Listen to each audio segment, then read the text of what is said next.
오늘 우리가 함께 나눌 말씀 요한복음 14장 6절은 너무나도 익숙하고 소중한 말씀입니다. 이 말씀은 예수님께서 제자들과 마지막 만찬을 나누시면서 하신 말씀이에요. 마지막 성만찬. 그 만찬 자리에서 도마가 예수님께 묻습니다. 예수님, 14장 5절 말씀 세 번역으로 제가 읽어보겠습니다.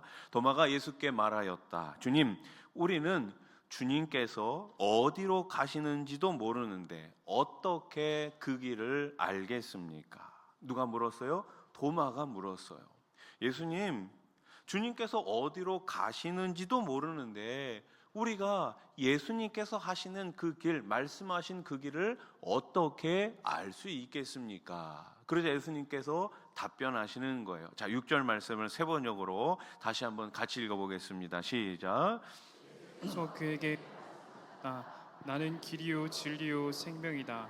나를 거치지 않고서는 아무도 아버지께로 갈 사람이 없다. 아멘. 나로 말미암지 않고는 아버지께로 갈 사람이 있어요, 없어요? 없다는 것입니다. 이 말씀은 우리에게 무엇을 제시해 줍니까? 참된 소망과 방향을 제시해 줍니다. 혹시 이 시간 마음속에 길을 잃은 듯한 답답함이나 무엇이 참된 것인지 혼란스러운 상황 혹은 삶의 의미를 찾지 못하는 공허함이 있으십니까? 오늘 이 말씀을 통해 그 모든 질문에 대한 답을 얻으시기를 축복합니다. 여러분, 영화 트루먼 쇼를 혹시 기억하십니까? 오래전에 개봉한 영화인데요. 이 주인공 트루먼은, 이 주인공 이름이 트루먼인데 태어날 때부터 완벽하게 꾸며진 가짜 세상 속에서 살아갑니다. 그러니까 이 사람이 태어나면서부터 가짜 세상, 꾸며진 세상 속에서 살고 있는 거예요. 이 사실을 누구만 몰라요? 그 사람만 몰라요. 이 세상의 모든 사람들은 TV를 통해 저게 다 연출된 거고 가짜인 것을 아는데 트루먼 그 본인만 그 사실을 모르며 살고 있는 거예요. 모든 것이 조작되고 통제된 삶, 심지어 사랑하는 사람들과의 관계조차도 아내, 가족, 친구 모든 것들이 다 연출된 것입니다. 하지만 트루먼은 자신의 삶 어딘가에 진실이 숨겨져 있음을 어느 날 직감합니다. 뭔가 잘못됐다라는 걸 깨닫게 돼요. 그 진리를 찾아 결국 미지의 바다로 나가는 용기를 내요. 결국 자신이 갇혀있던 가짜 세상의 끝을 발견하게 되고 참된 자유와 삶을 향해 나아갑니다.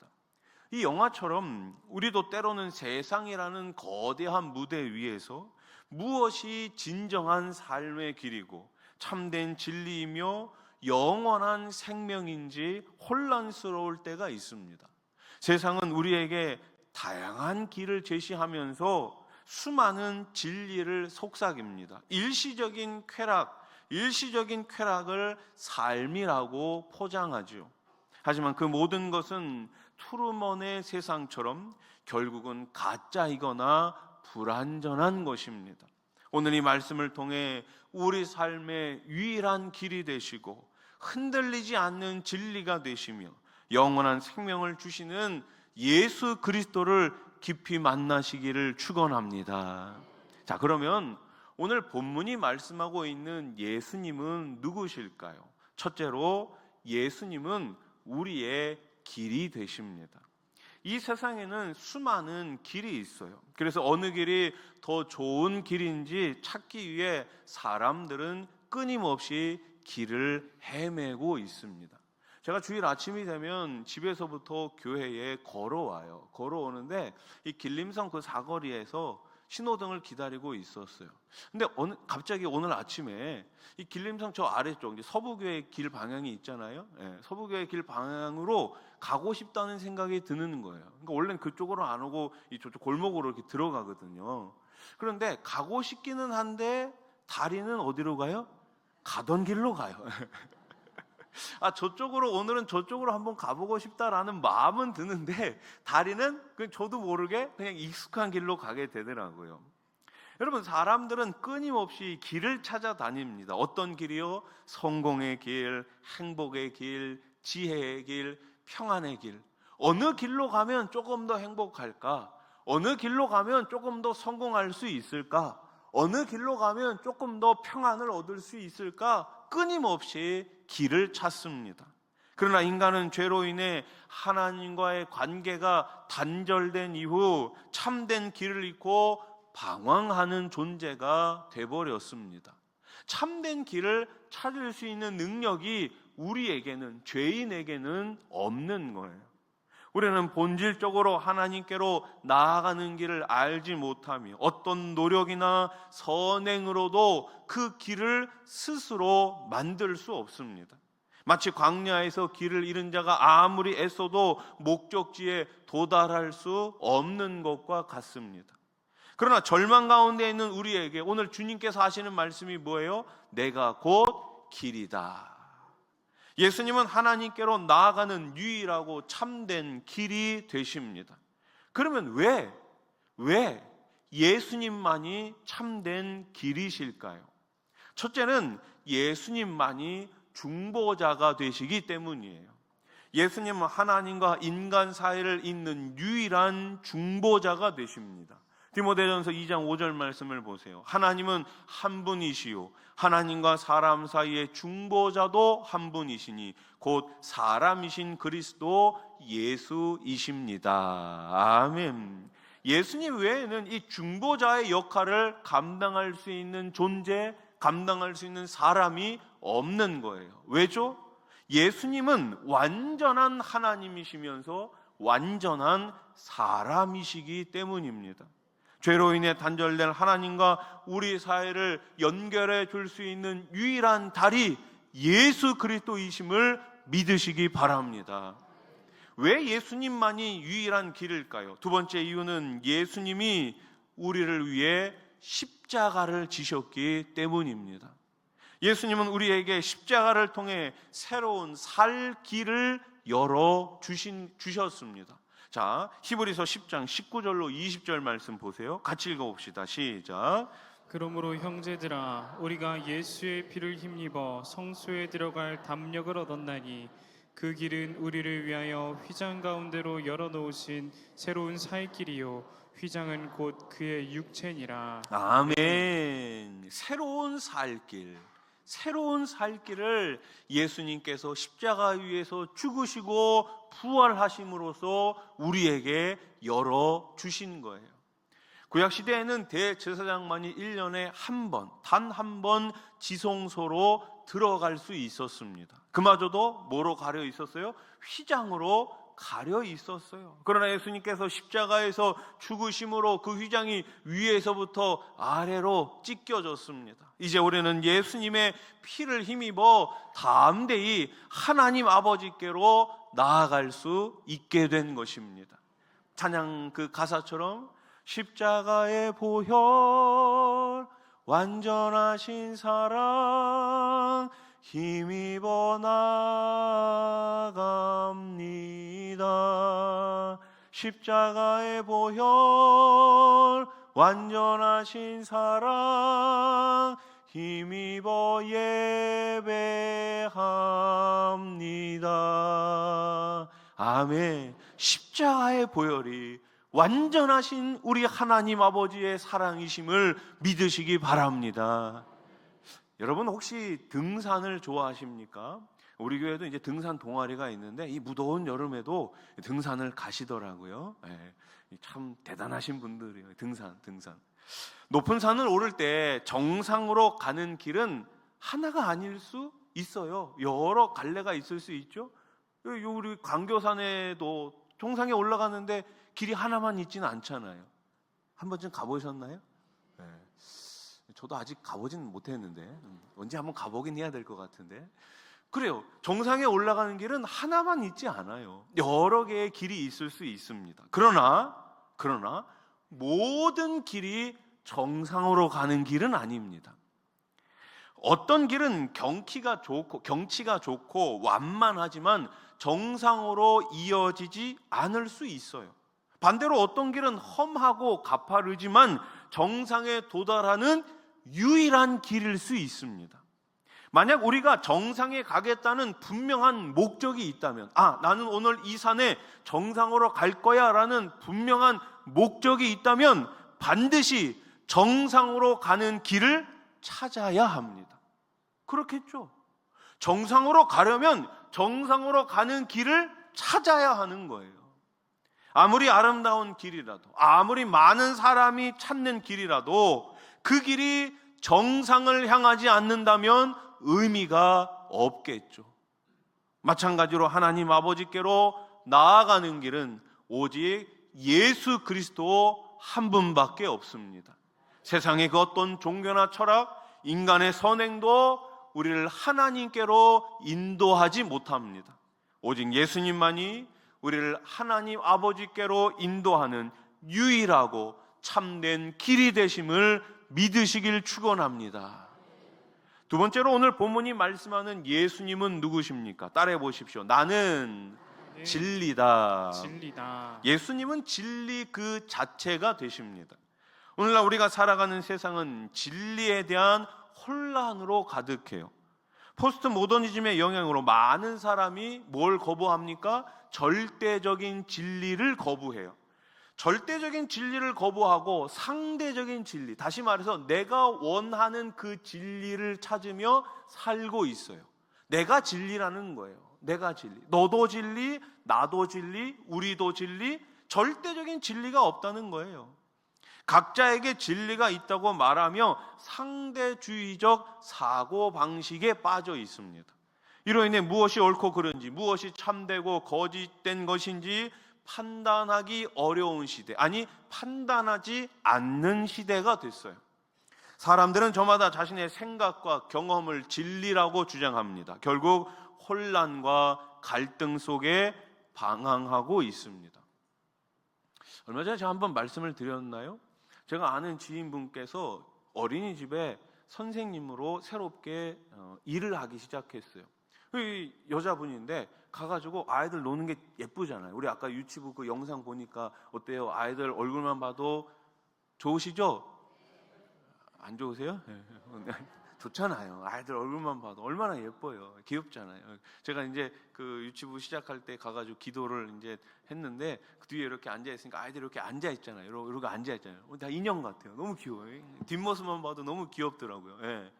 근데 여러분, 그 제가 아는 분이 어린이집에 가서 일을 하게 됐는데 이 예쁜 여자아이한테 야, 공주님 참 예쁘네. 오늘 공주님 옷 입고 참 예쁘게 왔네요. 이렇게 얘기를 하니까 갑자기 그 옆에 계신 선생님이 자기를 부르더래요. 그 옆으로 갔는데 선생님, 아이한테 공주라고 말하면 안 돼요. 남자아이한테 왕자라고 말하면 안 되고 여자아이한테 공주라고 말하면 안 된대요. 절대적인 진리를 거부하고 있는 세상입니다. 심각합니다. 심각해요. 남자를 왕자라고 말하지 못하면 뭐라고 얘기해야 돼요? 왕자 신라? 도대체 이 사회가 어디로 가고 있는지, 하나님 없는 세상은 점점 악으로 치닫고 있습니다.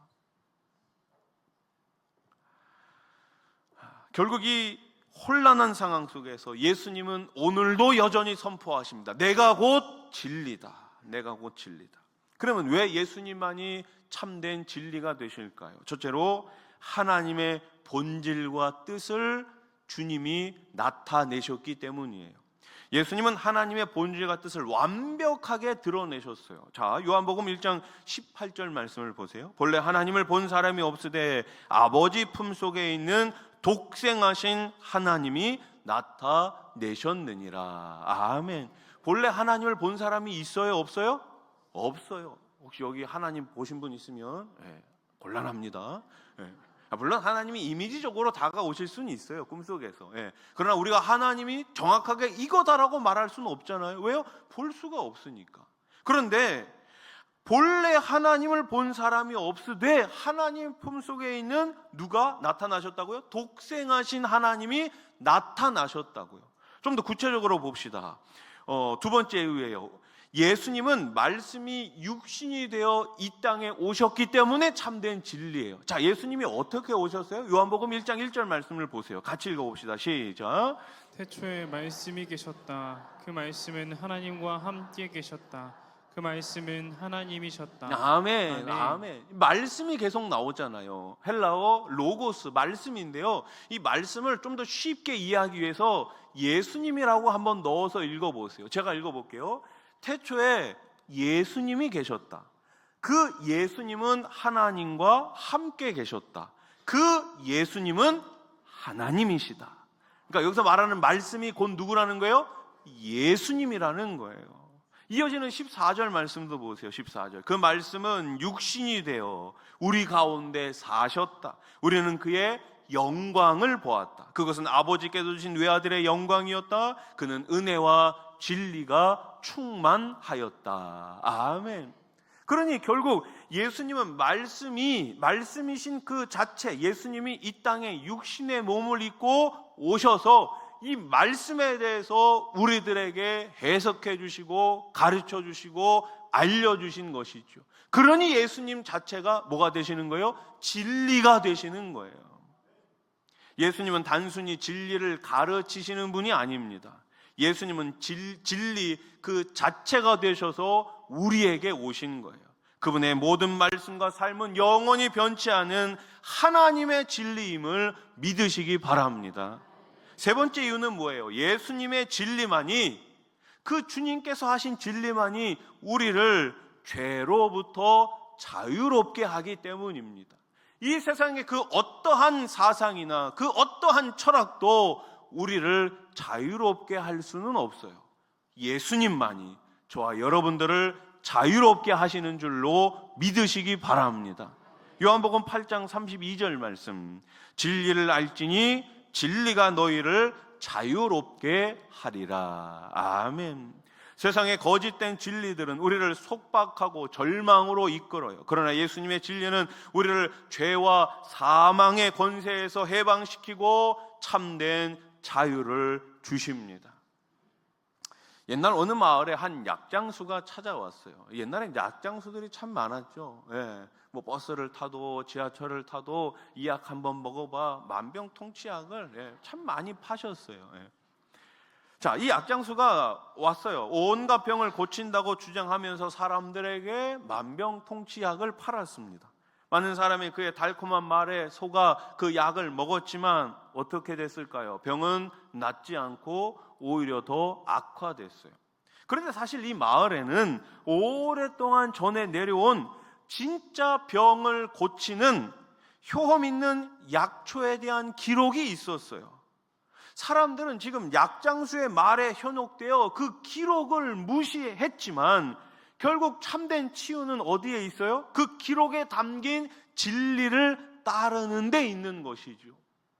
세상에는 수많은 진리라고 불리는 주장들이 난무합니다. 오직 예수님만이 영원히 변치 않는 참된 진리임을 믿으시기 바랍니다. 그래서 우리는 세상의 소리에 어떻게 해요? 귀를 좀 닫아야 돼요. 닫아야 돼요. 그리고 우리의 목자 되신 주님의 말씀에 우리의 귀를 열어놓으시기 바랍니다. 그분의 말씀만이 우리를 죄와 사망의 속박에서 자유롭게 하고 참된 생명으로 인도합니다. 자, 마지막 셋째로 예수님은 누구십니까? 그분은 생명이십니다. 생명. 우리는 모두 생명을 소중히 여기며 살아갑니다. 생명이 소중하지 않은 사람이 어디에 있을까요? 그런데 왜 생명이 소중합니까? 생명은 하나밖에 없잖아요. 혹시 여기서 두 번째 사시는 분 계세요? 우리는 그거 믿지 않잖아요. 우리는 다 한 번밖에 안 살아요. 목숨은 하나밖에 없어요. 생명은 하나밖에 없어요. 그래서 생명이 중요한 거 아니겠습니까? 두 개 있고 세 개 있고 그러면 그래 좋다 하나 정도 줄 수도 있잖아요. 근데 생명은 하나밖에 없으니까 줄 수가 없어요. 성경은 아담의 죄로 인해 모든 인간이 영적으로 죽은 상태에 있다고 선언해요. 생명은 있는데 숨은 쉬고 있는 것 같은데 어떤 상태라고요? 죽은 상태라고요. 육체적으로는 살아있을지라도 하나님과의 관계가 단절된 상태는 영적인 죽음이에요. 이미 죽은 상태예요. 이 영적 죽음은 죄의 결과이며 궁극적으로 영원한 사망에 이르게 됩니다. 사람들은 이 영적인 갈증을 채우기 위해 쾌락, 성공, 물질 등 다양한 것을 추구하지요. 하지만 그 어떤 것도 참된 만족과 영원한 생명을 줄 수가 없습니다. 그러나 오늘 예수님은 말씀하십니다. 내가 곧 생명이다. 그러면 왜 예수님만이 참된 생명이 되실까요? 첫째로 예수님만이 죽음을 이기고 부활하셨기 때문입니다. 예수님은 죽음의 권세를 깨뜨리시고 부활하심으로 자신을 믿는 모든 자들에게 영원한 생명을 주실 수 있는 분임을 친히 보여주신 거예요. 부활의 첫 열매가 되신 것이죠. 첫 열매가 열렸다는 건 뭐예요? 두 번째, 세 번째, 네 번째 열매가 있다는 것 아니겠습니까? 두 번째 이유는 무엇입니까? 영원한 생명과 함께 참된 기쁨과 풍성한 삶을 주시기 때문입니다. 요한복음 10장 10절 말씀 우리 한번 같이 읽어봅시다. 시작. 도둑은 다만 훔치고 죽이고 파괴하려고 오는 것뿐이다. 나는 양들이 생명을 얻고 또 더 넘치게 얻게 하려고 왔다. 아멘. 아멘. 여러분, 우리가 예수님을 믿는 이유가 뭘까요? 많은 분들이 정확하게 알고 계시겠지만 간혹 가다가 이런 분도 있을 수 있어요. 아우, 지옥 말고 천국 가려고 예수님 믿습니다. 네. 틀린 말은 아니에요. 그러나 정답도 아닙니다. 우리는 단순히 지옥에 가지 않기 위해 예수님을 믿는 그 정도의 사람이 아니에요. 우리는 이 땅에서부터 예수님 안에서 참된 의미와 목적 그리고 기쁨이 충만한 삶을 누릴 수가 있습니다. 오늘 예수님께서 분명히 말씀하셨잖아요. 나는 양들이 생명을 얻고 더 넘치게 하려고 왔다. 예수님을 믿는 순간 우리는 하나님 나라의 자녀가 되는 거예요.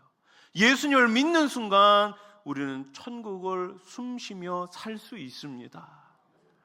우리가 예수님을 내 인생의 구주로 영접할 때 성령님께서 우리 안에 오셔서 우리를 거듭나게 하십니다. 그리고 하나님의 자녀가 되게 하시며 영원한 생명을 누리며 살게 하십니다. 여러분, 사막의 오아시스를 아시죠? 오아시스.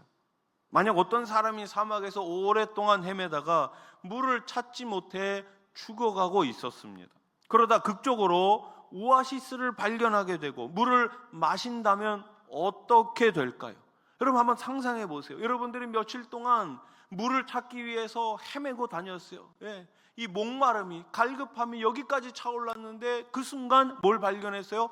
오아시스, 물을 발견했어요. 그 물을 마신다고 한번 상상을 해보세요.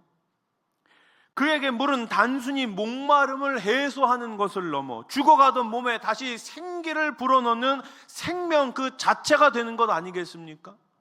마찬가지로 죄로 인해 영적으로 죽어가던 우리에게 예수님은 영원한 생명수가 되셨습니다.